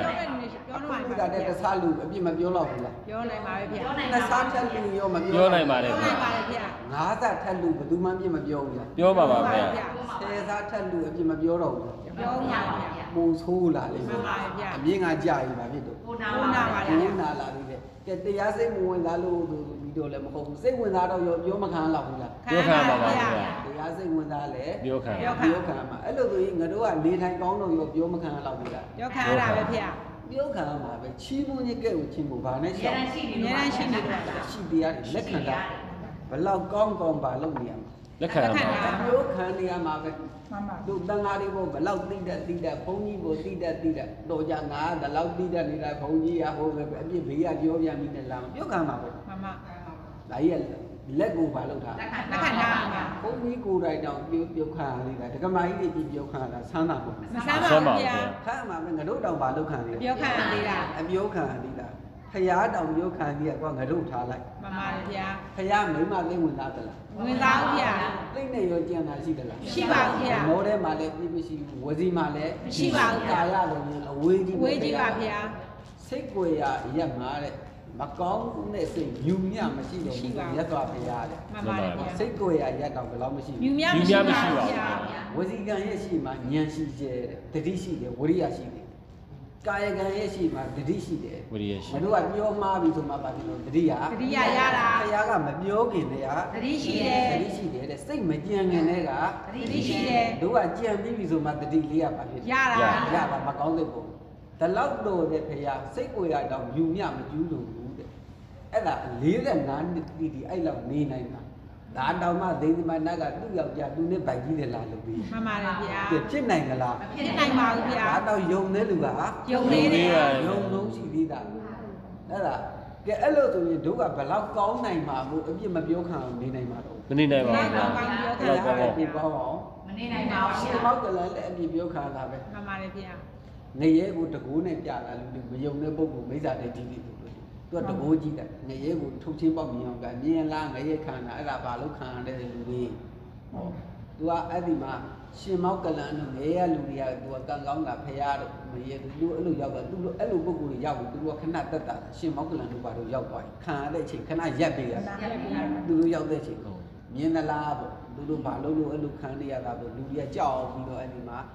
ဒီတို့ဗုဒ္ဓဘာသာတွေရောက်ပြီးတရားတွေလိုက်ကြဒီအဲ့လိုတွေလုပ်တယ်နတ်ပြည်မှာမြင်သလားပေါ့သူကဘာလို့လူလို့ဘာဖြစ်လို့လက်တွေ့ပြတယ် မှန်ပါဗျာ အဲ့တော့ဒီဖရာသာသနာကြီးကြာလေကြီးကျယ်လေကြာလေဒီတာငါတို့သာသနာတစ်ဖြည်းဖြည်းချင်းလူမဲ့လူဆုံးရုပ်တက္ကရာမတွေဆုံးတာအဲ့ဒီရှင်မောက်ကလန်ကြောင့်တက်ကြလို့ပွားလို့ခြားကြတာပဲအပြစ်ပြောနေမဟုတ်ဘူးဘာလို့ကြ တက်တော့တက်ပါဗျာ တက်တော့ဝိုင်းတက်ကြလေခဏခဏလုံကြတာပဲနောက်ဆုံးမှရှင်မောက်ကလန်ကဩငါဝိတွေးပါလေဆိုပြီးလက်ခံလိုက်အစရှောင်နေတယ်နောက်ပိုင်း လက်ခံ ရှောင်လို့ မရတော့ မရတော့လို့အဲ့လက်ခံအဲ့လိုဆိုငါတို့ဘယ်လောက်ကောင်းအောင်လုပ်နိုင် မလုံးနိုင်ပါဘူးဗျာ အဲ့လိုဆိုပြည်ပြောခံရတာတွေကြောင့်ဝမ်းနေမှုတွေ မှန်ပါဗျာ မှန်ပါဗျာ ကိုနန်းဖြတ်သွားတဲ့လေလိုပဲသဘောထားလိုက် မှန်ပါဗျာ သဘောထား မှန်ပါဗျာ တိုက်သွားတဲ့လေကျော်သွားတာနှမျောတယ် မနှမျောဗျာ ဒါပဲငါလည်းဘာနှမျောကြောက်ရကြော်သွား မှန်ပါဗျာ တိုက်သွားတဲ့လေလိုပဲသဘောထားလိုက်ပြောချီကျူးရင် ချီကျူးကဲရေကဲရေ ကဲရဲ့ ကဲရဲ့ဟောအဲ့တော့လှူမဲ့လူရှိခြင်းရှိမရှိခြင်းနေတပည့်တွေကတ်ခြင်းကတ်မကတ်ခြင်းနေမာနေငါတယောက်တည်းပြောအောင်နေတတ်ပြီးတာ မှန်ပါဗျာ ဒီကတော့ငါနဲ့ငါပြောအောင်နေတတ်ဖို့အများကြီးနဲ့အနေလို့ပြောမယ်လို့သူပြောတယ် မပြောပါဘူးဗျာ ချွေရန်သိမရှိဘူးလို့ပြောမယ်လို့ထင်တယ်လား မထင်ပါဘူးဗျာ ကဲတက္ကမကြီးဆိုလို့ရင်ကတူကြီးတွေပိုင်းနဲ့တူမနေရင်လောက်ဘူးလား နေချင်ပါလေ တစ်နှစ်လောက်တမိသားဆိုလို့တအိမ်နဲ့ပို့ထားပြီးဘယ်လို စိတ်ညစ်ပါဘူးစိတ်ညစ်တော့ပါပါဗျာစိတ်ရှုပ်တော့ပါပါဗျာ အကုန် အဲ အကုန်ပို့ပေးမယ် စိတ်ညစ်တော့ပါ နေခြင်းတွေကစိတ်ကူးတွေကရှိညလို့အကုန်လုံးတအိမ်နဲ့စိတ်ထဲပြီးလို့နေလောက် စိတ်ညစ်တော့ပါပါဗျာ ခဏတက်လို့မှာ ခဏပါ အမှန်ကြမှာ မဟုတ်ပါဘူး မဟုတ်ဘူးရေသူကမမြင်ရလို့သာပါလို့ တနေတာ ဒါနဲ့နေတာရည်ညီးတာဟေးဟိုတော့ဆောကြတယ်လို့မှာရေ မှန်ပါဗျာ သူကမမြင်ရ မ သေး ရ ဘူး သေးလို့တ တနေတာ မြင်လဲမြင်ရရောဗာဖြစ် သိချုပ်သွား သိချုပ်သွားရောသူကဗဇက်လူပဲထိဆိုမှမထိဘူးဗျာ မထီဘူး မထိနဲ့မထိနဲ့ဆိုမှဒီနှကန်းကပါ ထီကျင်လား ညာထိတာအဲ့လိုပြောင်းမြန်ကြီးလေလို့ပြောဥကေလာကြီးပြောလို့ဘိုးငိမ့်တယ်လူတွေကဘိုးငိမ့်ကတဲ့သူဒီကလေးလေးတယောက်စီသူ့ဘိုးငိမ့်လို့ခေါ်ကြတယ်ငါသားရဲ့တဲ့နွားချီလေးပါလေကျုံးလိုက်အောင်ကျုံးဘူးဗျာငါသားရဲ့အမေဈေးလေးလိုက်ပြီးလိုက်ဘူးဗျာငါသားနေဘင်းနဲ့တော့လိုက်လိုက်ဘူးဗျာသူကဘယ်တော့နေနေသူကကန့်လန့်လို့ငါသားရေးဒီနေ့တော့အေးစီစီနာနေကလေးနဲ့သွားဆိုနွားချီလေးပါလေကျုံးနေတယ်ကျုံးမှပဲဗျာအဲ့ဒါဆော့ဆိုမှာဆော့ကျုံးပါလေငါကနေဘင်းနဲ့တော့လိုက်နေနေတော့ဒီနေ့ဘာမှလုံးနေတယ်ကိုကနေကိုဆော့သွားတငယ်ချင်းဒီလဲချင်းလဲဆိုလိုက်မှာပဲပြီနောက်မှအခါနားလေဘိုးငိမ့်နေကန့်လာဘုရားကလည်းမိုက်လေအဲ့လိုပဲဘိုးငိမ့်နေအကုန်လုံးက မှန်ပါတယ်ဗျာ ကဲလင်းနေမရလူတယောက်ရံပြစ်နေတယ်မို့လားတယောက်နဲ့တယောက်ကုတ်မလို့လို့တတ်မလို့လို့ဓာတ်နဲ့ခုတ်မလို့လို့နဲ့ရံပြစ်နေတယ်တော့တာတော့တာတဲ့ကဘယ်ချိန်ရက်တယ် ပြက်ဘူးပြက် တားလေ ဆိုးလေ တားလေ ဆိုးလေ အဲ့ဒီချိန်ဒီမှာ4 5 3 4ပေလောက်ရှိတဲ့ဓာကြီးတစ်ချောင်းတွေလောက်လက်ထဲသွားပြီးလိုက်ခုတ်ကြသွားတယ် အဲ့ကတမရက်မှာဗျာ ဘိုးငိမ့်နေဟုတ်ဘူးရဟုတ်ဆွဲရင်လာချမှာ ချာ ဒါကလာထည့်ပြီးလိုက်တနတ်တွေကလက်နဲ့6လုံးယူတွေအကုန်လုံးကခလုတ်တင်ပြီးကြီးနံပြည့်ဟိုက်မကြီးနံနေဖြည့်လာတယ်ဟိုက်မမောင်းလဲတင်ပြီးရော့ဆွဲလိုက်ကြတယ်ဟုတ်အဲ့ဒါမျိုးလို့ အဲ့ကတမရ ဖြစ် က် တော့ရက်သွားမှာပါဗျာ ချ နောက်ရန်ဖြစ်တာဖြင်းနေနေသိ ဒီပါကြီး အဲ့ဒါဖြင်းလို့ကိုမရ ပြရဘူး တော့အငိုတိတ်ပါဆိုမှပါဖြစ်တာ ငိုခြင်းနဲ့ ငိုခြင်းတိုင်းငိုဆိုတော့ပါဖြစ် ကျဲပါ ငိုတော့အဲ့လိုပဲငါငယ်ငယ်တုန်းကတိတ်ပါထားချော့လေးငိုကောင်းလေးငိုကောင်းလေးဒီလောက်ရှိတဲ့ကလေးပြစ်ထားတဲ့ဟဲ့ဘယ်လာငိုရမှာငိုရမှာနင်းလာလို့အရှိကမရှိတော့ဘူးကိုမတွန်းအားရှိငိုတော့ချော့နာဆိုတော့ပါဖြစ်တယ် တူကောင်းတယ် ငိုတော့ကောင်းချော့မဲ့လူမရှိတော့ငိုရတာမကောင်းဘူးဟာတတကြီးဟုတ်ကဲ့အဲ့ဒီမှာလောကကြီးကိုအဲ့လိုမြင်ကြည့်လိုက် မမ ရီးတရားတွေကြီးတဲ့ဖြစ်နေတာဘာမှမဟုတ်ဘူး မှန်ပါပဲ စိတ်ညစ်တရားကိုရှာလို့ကို မရတော့ပါဘူး မတွေ့တော့အခုလည်းအဲ့တိုင်းပဲလူတွေကငါတို့ဆိုလို့ရှိရင်ရီးတရားကြီးမို့လားသိန်းတစ်ထောင်ဝင်တဲ့လူကသိန်း800လောက်ဝင်လို့မို့ဝမ်းနေတယ်ဆိုရင်ဘယ်လိုနေလဲဖြစ်နိုင်မလားသိန်း800လောက်ဝင်တာဝမ်းသာစရာကြီးလို့ငါတို့ကမတွေးလောက်ဘူး တွေးရပါ တစ်ထောင်ဝင်နေကြ800ရောတဲ့လူကသိကြီးရဲနာတယ် မှန်ပါ ပါ ဘူး လေဗျာ အံ့ဩစရာမရှိတော့ဘူးလားအဲ့လို ရှိမှာပါ ရှိပါပါဗျာ တရက်သိန်းတစ်ထောင်ဝင်တာရောတဲ့တောင်ဝင်နေတာကွာ မှန်ပါ ဘောလုံးခတ်ရင်သူတရက်သိန်းတစ်ထောင်လောက်တော့ ဝင်တာပဲ ပက်ကူရိုလို့လက်ဝဲသမားတွေလက်ဝဲထိုးတာမရှိဘူးလား ရှိပါတယ် တခါလက်ဝဲထိုးရင်လေးရင်တင်းလာရ မမဗျာ လက်ဝဲတပွဲဆိုရင်လေးရင်တင်းလာရတာ မမ အရှုံးကြီး မမ နိုင်တဲ့လူအိုက်တွေရနေတယ်ပို့ပြီးတော့အဲ့တော့သူတို့ကလောက်ဝင်နေသိမညစ်ဘူးလား ညစ်တာပဲဗျာ ဝိုင်းဆဲကြတာအပူရှိတယ်ဘုံတို့ပဲတဲ့တို့တော့ဝါဆဲကြဒီအဆဲကြတယ်အကုန်လုံးဆဲခံတာသူတို့ မှန်ပါ အပြစ်ဒီပြောခံရတုံအောင်ရစမ်းလက်တီးထိုးတာမကြိုးစားရှာဘူးလား ကျိုးစားပါလေ ရှုံးနေရှုံးတော့ဘလို့နေ ဝိုင်းဆဲတာ ခြားကြတယ်ကြတော့လားအေးတို့လေကိုလည်းထိုးနေတာလည်းမဟုတ်အဲ့ကိုလည်းတန်တာလည်း မဟုတ်ပါဘူး မဟုတ်ဘူးရှုံးမှာဘောတခါတလေ မှန်ပါ ပါလေဗျာ သူတို့ကလူတွေကဘာကြီးတဲ့ဖြစ် အနိုင်ကြီးပဲဖြစ် နိုင်နေနေတာဗျာ ဖြစ်နိုင်မှာ မဖြစ်နိုင်ပါဘူးဗျာ တော့ဘာဖြစ် ရှုံးပါ ရှုံးပါပဲ ရှုံးမှာကိုနားလည်မှုမပြီးဘူး မမဗျာ အဖြစ်ကြီးပဲတွက်တာလူတွေကဘာမတွက်ဘူး အပြက်ကို ပြစ်ကိုမတွေ့ဘူးဗျာ အဲ့တော့အဖြစ်တာနဲ့ပြက်တာနဲ့နှစ်ခုရှိရင်အဲ့ဒါတော်တော်ဆင်ပြေပြီ မှန်ပါဗျာ ကို့အပြစ်ပြောတာပြုံးတတ်ရင်သဘောကျတယ်ဟုတ် မှန်ပါ လား ပဲ မမဗျာ ကို့အပြစ်ပြောတာပြုံးနိုင်ရင်အဲ့တရားတော်တော်သဘောပေါက် သဘောပေါက် မမဗျာ အဲ့ဒါမျိုးဒုက္ခရောက်တဲ့အချိန်မှာပြုံးနိုင်တယ်ပေါ့ မှန်ပါဗျာ စိတ်နှလုံးသွင်းမှန်ကန်မြင်ဆိုရင်အဲ့ဒါဒီတရားကြီးမှာအချင်းလေးတော်တော်ကောင်းပြီလို့ မ ပြော မ တာ ဗျာမမဗျာ အပင်လေးကြီးလို့စိတ်ညစ်ပင်ပင်နဲ့စကားများတာတွေမရှိဘူးလား ရှိပါ ဗျာ စိတ်ကလည်းဖြစ်တာတွေမရှိဘူးလား ရှိပါ ရှိတယ်ဗျာ ကိုကဒါလုပ်ချင်တာအမေကမလုပ်နဲ့ မမ သမီးကဒါလုပ်ချင်တာအမေကမလုပ်နဲ့ မမ ဟိုအမေလုပ်ချင်တာကိုလည်းသမီးကဒါ တာ တစ်ချိန်မို့တစ်ချိန်တော့ဗာဖြစ်နေကြောက်စားဆိုတာ ရှိပါ ဖြစ်တာပဲ အဲ့တော့ကြောက်စားရှိလို့ဘုန်းကြီးသိညစ်တယ်ဆိုပြီးလာလျှောက်နေတဲ့သမီးသေးအမေသေးသွားမှကိုသိနေတာမှာ မှန်ပါဗျာ မမလည်းဗျာ အမေသေးသမီးသေးသွားတဲ့အခါဘယ်လိုကြောက်စားဖြစ်သေးလဲ မဖြစ်တော့ပါဘူး ဗျာ အပူကောင်းတယ်လား မကောင်းပါဘူး ဘာကောင်းမှသူသေးသွားပါကြောက်စားမဖြစ်ရင်ကြိုက်တယ်လို့ မှန်ပါ သေးသွားတော့ ကြိုက်ပါဘူးဗျာ ကြိုက်ပါဘူး ကြိုက်တော့အဲ့ဒါမှမဖြစ်တော့ဘူးလေ မမ ကြိုက် မအိမ်နဲ့ပြဿနာဖြစ်တဲ့အကြောင်းလည်း မရှိတော့ဘူး အဲ့တော့ဗနီးမယားလင်းအောင်ကြားနဲ့စကားများလို့သိညစ်တယ်ဒီသေသွားများသေးတယ် မများတော့ဗျာ အဲ့တော့ပြောရကောင်းတော့ မကောင်း ကော ဘူး င်းပါ ဗျာ ဘူး အဲ့တော့လည်းစကားမများတော့ဒီပြိုလိုက်တော့ဒီမျက်ရည်နဲ့လည်းမရှိတော့ဘူးအဲ့တော့ပြောနိုင်သေးတယ်လား ပြောနိုင်ပါဘူးဗျာ ကိုလိုချင်တာကစကားမများတာပြဿနာ တက်တာ သေသွားတဲ့အခါဘယ်တော့မှစကားမများတော့ဘူးပြဿနာလည်း မတက်တော့ဘူး လက်မှတ်ထိုးပြီးတော့ပွဲလိုက်ယောက်ျားနဲ့မိန်းမနဲ့ မမ စကားများသေးတယ်လား များတော့ဗျာ သူနဲ့ရောဘယ်ချိန်ပြဿနာတက်တယ် တက်တော့ဗျာ ပြဿနာမတက်ချင်အဲ့လိုလုပ်လိုက်လုပ်မလား လုံးချင်ဘူးဗျာ ဘယ်သူကလုံးချင်မှာဟုတ်တာလည်းမဟုတ်ဘူးလို့တကယ်ကွဲဆိုတော့လေ ကွဲ ဝဲနိုင်ဘူးဗျာ မကွဲနိုင်ဘူးပြီးတော့ပြဿနာတက်လို့စိတ်ညစ်တာအဲ့ဒီမှာပြဿနာတက်တာတွေပြန်တတိယဟုတ်မဖြစ်ဘူးလားတို့ငယ်ငယ်တုန်းကစိတ်ညစ်တရားလေးတွေကလေးဘဝမကြုံရဘူးလား ကြုံရတယ်ဗျာ ကိုလိုချင်တာလေးတွေမိဘကဝယ်မပြီးလို့သိညစ်လားအခုဒီပြန်နေတာတော့ရည်ရကြီး မှန်ပါဗျာ ဟုတ်ခံစားနေတာနော် မှန်ပါတယ်ဗျာ ကြီးကြီးကျယ်ကျယ်ကိုခံစားနေတာတက်တည်နဲ့ပုံရဦးသိဆိုင်ငယ်စည်းနေတာအိမ်မက်တွေနဲ့ကိုတအားစီးနေတယ်အဲ့မှာ၈တန်း9တန်းလောက်တော့ဆိုင်ငယ်တွေနဲ့မင်းသားမင်းကြီးတွေကမြင်းနေငါလည်းဆိုင်ငယ်စည်းရည်ဘဝသိပြောပြီးကွာအိမ်မက်တွေမဲ့အဲ့ဒါအိမ်နဲ့ဦးသိကဘာမှတောင်းမှုငယ်ငယ်တွေကအငယ်လုံးမဟုတ်ဘူးဦးသိကအိမ်စကားသိမပြောဘူးလို့လေးပုံအဲ့ဒီမှာဘာမှသိမတောင်းဘူးတော့ အဲ့ဒီမှာငါကူးနာဖယ်နန်းအောင်ရင်တော့ဆိုင်ကလေးဝယ်ခိုင်းရဲပေါ့ဝယ်မခိုင်းတော့ငါမိဘမတော်တော့ဘူးဝယ်မပြီးကူးတာဘောကအားပဲတောင်းတယ်ဝယ်မပြီးရင်တော့ဘာမှမတော်တော့မိဘကစွန့်လို့ဖို့သိကူးတာပါတာမင်းညမဟုတ်ဘူးစိတ်ကြီးချက်ကတော့ရဲတယ်တိုင်းကဝယ်မပြီးမိဘဘဝကစွန့်လို့ဖို့သူများကတာပြီးမီးစွန့်လို့ဒီကမိဘကိုစွန့်လို့လုံးပုံကဆိုင်ကဝယ်မပြီးရင်အဲ့ဒါကံကောင်းတာအိမ်ကလည်းအဲ့မှာဆယ်တန်းလေးအောင်တော့အလိုက်တီတောင်းတော့မတောင်းသူကသူဝယ်ပြီးရှာတော်သေးတာကွာ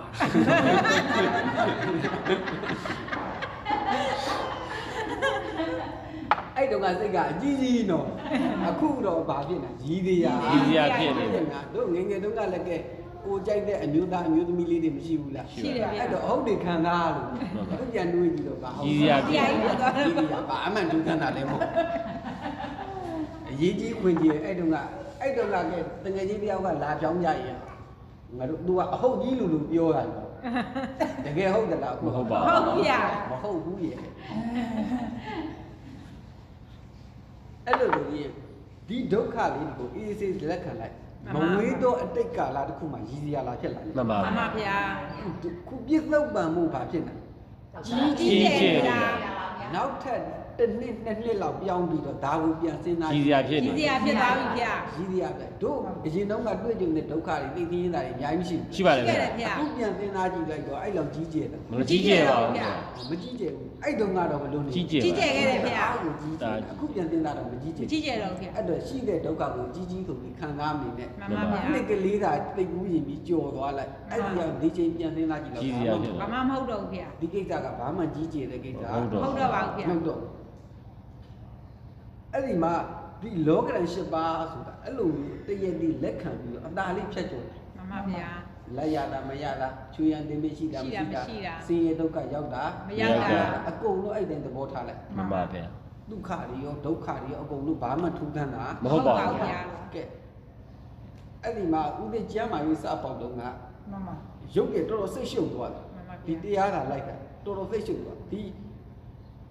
ကြားချနေတာကြားချရင်လည်းဖောက်သွားတယ်ကျမ်းမာရေးရတယ်ထူးထူးဆန်းဆန်းဒီလိုခေါင်းလေးငုံလိုက်တာဒီအကျော်ကြီးကဒီဂုတ်ကနေလာတယ်တိလိုက်တယ်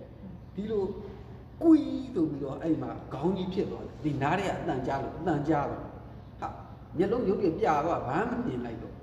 ဒီနားထဲမှာကွီးကြီးတယ်အဲ့ဒါကြီးကခဏနေသက်သာတော့မှာပါလေလို့စိတ်ထဲမှာထင်းနေတာအဲ့ဒါ2 နာရီလောက်လဲကြားတယ်ဦးရ3 နာရီလောက်လဲကြားတယ် ကြာ တကညအိတ်တော့ဒီအတန်ကြီးကကြားနေနားတဲ့ဒီနားရေတဲ့ကိုဒီနားပိတ်လိုက်ရင်အတန်ထွက်မလာဘူး ထွက်လာတယ်ဗျာ အေးအဲ့အတန်ဒီခေါင်းထဲမှာကြားတယ်အဲ့နောက်2 ရက်လောက်နေတော့လေအဲ့အတန်ကဘာဖြစ်လဲ ကြာ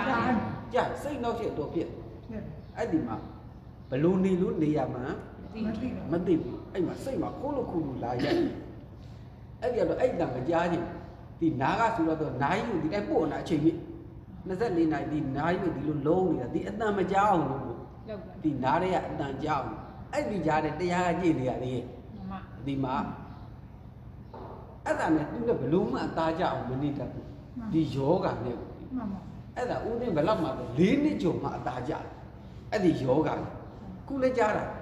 ပေမဲ့အသားကြတယ် တာကြတော့ မစိတ်နှောက်ချက်မရှိတော့4 နှစ်လောက်ကိုချိန်ယူရတယ် မမဗျာ အဲ့ဒီဒုက္ခနဲ့အဲ့ဒီတော့အဲ့တုန်းကတော့တော်တော်ကြီးကြီးကျယ်ကျယ်ခံစားခဲ့တာ မမ နည်းနည်းလေးစိတ်နှောက်ချက်တော်တော်ကြီးကြီးကျယ်ကျယ်ဖြစ်ခဲ့တယ်ယောဂစဖြစ်လာ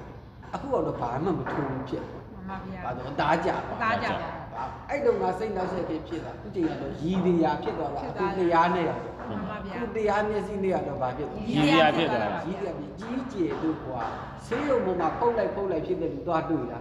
ဒီကံဒီကိုမျက်သိရှိဘူးဦးတင်လာကြီးလူမမာသွားမိတာဦးနဲ့လူမသွားမိတော့အဲ့ဒီမှာဦးရဒီအောက်ဆီဂျင်ဘူးနဲ့အသက်ရှူနေတာလူကြီးကဝါဝါကြီးအဲ့ဒီတော့တတိလည်းမရဘူးပြန်မျောတယ်အဲ့မှာဒေါက်တာလေးကရောက်ဒါလူမဘယ်လောက်ကြာပြီတော့လို့ဒေါက်တာလေးကနေပြီးနေပြီးတော့ဘုန်းကြီးတဲ့အဲ့တဲ့ကြာပြီ45ရက်လောက်ရှိပြီတဲ့တို့ပို့လိုက်အဲ့လိုသူကမျောနေတာတဲ့တတိလည်းပြန်မလို့အသက်တော့ရှိတော့အောက်ဆီဂျင်လွတ်လိုက်ရင်တန်းတည်သွားအောက်ဆီဂျင်အချိန်ကြီးဘာလို့ ပေးတယ် ပေးနေတယ် အဲ့ဒီတော့ပတ်ပတ်လေးကြည့်လိုက်တာအဲ့လိုပူသွားပြီးတော့နဲ့ဒီမမာလေးနဲ့ပုံနေတယ်ဟောပြ ငါဒုက္ခကိုငါတော်တော်ကြီးတဲ့ဒုက္ခလို့ ထင်နေတာ ထင်တာခန္ဓာကိုဆင်းရဲတာတော်တော်ဆိုးတယ်လို့ ထင်တာ ထင်တာသူတို့တက်ရှိရင်ကလေးကစားကလောက်ပဲရှိတာခြီပြတ်တဲ့လူနဲ့လက်ပြတ်တဲ့လူနဲ့မကြခင်သွေးကင်စာဖြစ်ပြီးတော့ဆုံးမဲ့လူနဲ့ဥတင်လာကြီးကနားတဲ့ဆိုးသေးတယ်မျက်လုံးကမပွင့်နိုင်ဘူးဒီတော့မှမျက်စိတွေဘုံကြီးရောက်ပြီလားဖေရတပည့်တော်ဓမ္မယုံလေးပြီးနေတာအော်ငါတကငါတဲ့ဆိုးနေအဲ့ဒီမှာလောကကြီးကိုနားလည်ပြီးလိုက်တော့ဘလောက်ယောဂကြီးကြီးဘာဖြစ်နားလည် နားလည်ပြီးပေးလိုက် ဥသိန်းသိရင်လည်းသူများလောက်တော့ဆိုးမှာမဟုတ်ဘူးဒါပေါ့အချက်ပေါင်းမြောက်များကခုတ်သိခံရတဲ့လူက ဆူမှာ ဆိုးတယ် ရှိသေးတယ် ခြေပြက်လက်ပြက်ခေါင်းပြက်ခံရတဲ့လူက ရှိသေးတယ် အဲ့တော့သိရင်တောင်ကျင်နဲ့ပေးရတော့မှာ မှန်ပါဗျာ အဲ့တော့နေတော့ပြောအောင်နေဖို့ပဲ ရေးကြီးတာပါဗျာ အရေးကြီးတော့တယ်အဲ့တော့ယောဂကသူ့လို့ငါစိတ်ကငါနေချင်လို့နေတယ် အမ နေလဲနေတော့ငါလဲဒီအချင်းနေတဲ့ကမပေါင်းဘူးပေါက်ချင်လဲပေါက်လိုက်ဟောဒီတောက်ချင်တဲ့သိပေါ်ရင်တောက်ပြီတောက်ချင်တဲ့သိမပေါ်ရင်တောက်ပြီနင့်အမြဲတမ်း view ဆိုင်ပြီးတော့စိတ်ရှုပ်ခဲ့ပြီးတော့ပြီးမှလည်း မဟုတ်ဘူး မဟုတ်တော့အဲ့တော့နင့်အနေတော့ငါအသင်ကနေတော့တက်တာလာဗျာ မှန်ပါဗျာ ကြာခုအရင်ကအားနဲ့ဆိုင်၄ချိုးတစ်ချိုးလောက်ပြန်တော့ဥသိကျော် မှန်ပါ ဒီနားတဲ့အတန်မကြားတဲ့ကာလကိုအများကြီးဖြစ်လာ မှန်ပါ ဒီကောင်းတဲ့အတန်မထွက်တဲ့အချိန်ကြီးကို ညိုင် တော်တော်တက်တာလားဘာစည်းမှန်းတော့မတတ်ဘူးတပြေးပြေးချင်းကယောဂါကပေါက်တယ်ဥသိကပေါက်ပြပေါက်နေပေါက်နေတယ်ကြာတော့သူမခန့်တော့လို့အရေးမလုပ်တော့သူကလည်းပြင်းသွားကြတယ်ယောဂါအရေးမလုပ်ပါများတော့သူလည်းအဲ့တော့မတက်နိုင်တော့ဟိုကထိပါတော့မထိမထိနဲ့တော့က ထိတယ် ကယူဆိုင်ကုလေးဆိုးလေးမှတ်ထားတယ်အဲ့ဒါနဲ့ငါလည်းအမြင်ကက်ကက်နဲ့ပြစ်ထားတယ်တက်တာသွားပြီသူ့အေးမလုပ်ပါနဲ့ကျမကြီးမကောင်းလို့တခါလေးထချိုးပြစ်တယ်နေရလို့နေတော့မှတ်ကြရောလို့တော့ဒီအတုံးလို့အတုံးတာအတက်ချော့လေးဘူးလေပြစ်ထားလိုက်မှပါလို့ အဲ့ဒါမှအေးရော အဲ့ဒါအေးရောအခုလိုယောဂတော်တော်တက်တာလာပြီ မှန်ပါဗျာ သိမဖြစ်တော့ဘူးအရင်နဲ့ဆိုင် မှန်ပါဗျာ လေးကျိုးတစ်ချိုးလောက်ပြန်တော့ဒါပြောက်ခံပြီးတဲတဲ့တောင်ဖြစ် ကြောက်ပါဗျာ ကြောက်ပါလေကြာအဲ့ဒါသူတဲတဲလေးမှတော့ အဲ့ပြစ်ထားအေးရောဘုလိုဆိုရင်ပင်နာနဲ့အဲ့ဖြစ်တာကဒီတိုက်တွေငါဂိတ်ကုတ်ခရီး6လနေမှာပဲဒီမှာဖြစ်တော့ငါပင်နာ6လဟိုဘက်တော့ငါအသက်ရှိမှာတော့ မဟုတ်တော့ဘူး ဒီလောက်ပြင်းတဲ့ဝေဒနာနဲ့တော့ငါမခံနိုင်ဘူးအဲ့ဒါတော့ကျမ်းမာကြီးပေါက်လိုက်တော့ချီဖို့ဒီလက်ပွားတွေကဒီချွေးစည်းတွေထွက်လာချီပွားတွေကလည်းအစည်းတွေထွက်လာအဲ့ဒါပူပြီးတော့ထွက်တာတခါလေးကတော့ရေခဲတို့လိုအေးပြီးတော့ဒီချွေးတွေထွက်လာချီပွားပေါက်ကန်လေးတို့အချက်ကပြနောက်ပိုင်းတော့အဲ့တော့ဦးင်းကအချက်ပြလိုက်တပည့်တွေနင်းကြဝင်ထောင်းကြဝင်အမြဲတမ်းလို့လုပ်တာဒီယောဂမဖြစ်ခင်အချက်ပြနောက်တစ်ခါတော့ယောဂဖြစ်အချက်ပြလှုပ်ရှင်လှုပ်တာပဲမအေးရုံဒီလိုနေတာနောက်တစ်ခါယောဂဖြစ်တာအကူလေးခါဝါစိတ်လေးထိုင်တော့ဒီနေ့အဲ့ဒီလိုဖြစ်အပ်ပါ ဒီကိုတိုင်ဘူးပေါ့လေ ဒီလိုဟိုကိုင်လာတာပြီးရောလောကကြီးတာရပြိတ်တာပဲ မှန်ပါဗျာ သူကဖောက်ချင်ဟာငါနေဝင်သီးတာလေးညနေမှာစမ်းစီလေးခံစားတာရပြီလောကကြီးကနေတိုက်ကြည်နေစရာကြီး ဆရာ ဒီမှာဗျာ ဗီဒီအဲ့လောက်မဆိုးသေးဘူးဟဲ့တော်ထဲမှာဒုက္ခရောက်တဲ့လူက ကြောက် စဉ်းသားတွေလည်းရောက်ချင်ဟာ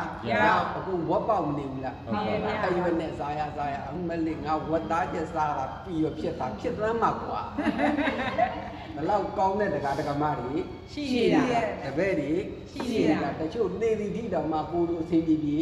နေမတော့တော့သေလဲသေပြောတယ်ဟိနေလဲ နေပြောတယ် နေပြောတယ်အဲ့လိုလောကကြီးကိုကွန့်ဒုက္ခတွေကိုကြော်ချသွားလိုက် မှန်ပါဗျာ ကြုံရင်ကြုံလာတဲ့ကြုံမှတော့ မှန်ပါဗျာ မကြုံဘူးဆိုတာတော့ မရှိပါဘူး ဒါပေမဲ့အဲ့တော့အရေးလုံးမနေနဲ့ မှန်ပါဗျာ ဘာလို့သွားလိုက် ကြော်သွားလိုက် ကြော်ချဘာမှမဖြစ်ဘူးစက္ကုနဲ့နဲ့ဆက်ရှိတဲ့တုန်းကကြိုက်ခဲ့တဲ့ယောက်ျားမိန်းမတွေကဘာမှဟုတ်တာမဟုတ်ပြီးသွားတာ ပြီးသွားတော့ တခဏရောမတိခင်ကိုငန်းငန်းတဲ့ဖြစ်နေတာဘယ်တော့မှကြီးသွားတဲ့ကဘာဟုတ် မဟုတ်ပါဘူးဗျာမဟုတ်တော့ ဒီ ဗျာ စရာဖြစ်သွားမှာပါတို့ငယ်တုန်းကအလီမှတ်နေတာ မမ ဘာမှဒုသနာပေါ့ မှန်ပါဗျာ ဦးသိန်းငယ်ကြီးအလီနဲ့တိုးရတာသက်စိတ်မကတော့ဟုတ်တာတည်းမဟုတ်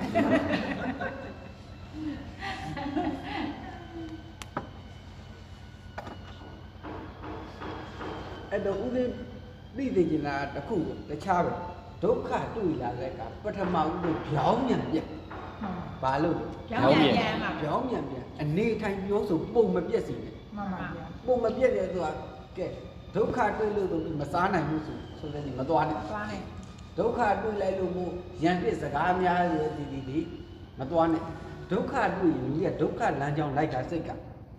တွေရောအပြောတွေရောအလုပ်တွေရောပဲလိုက်တာ လူသားဘက်ကိုလိုက်တာ ကိုကဖြောင်းဖြုံတက်နေကိုလုံးပြကြီးအလုပ်အစားတော့မပြည့်နဲ့အနေမပြည့်နဲ့အမျိုးဆို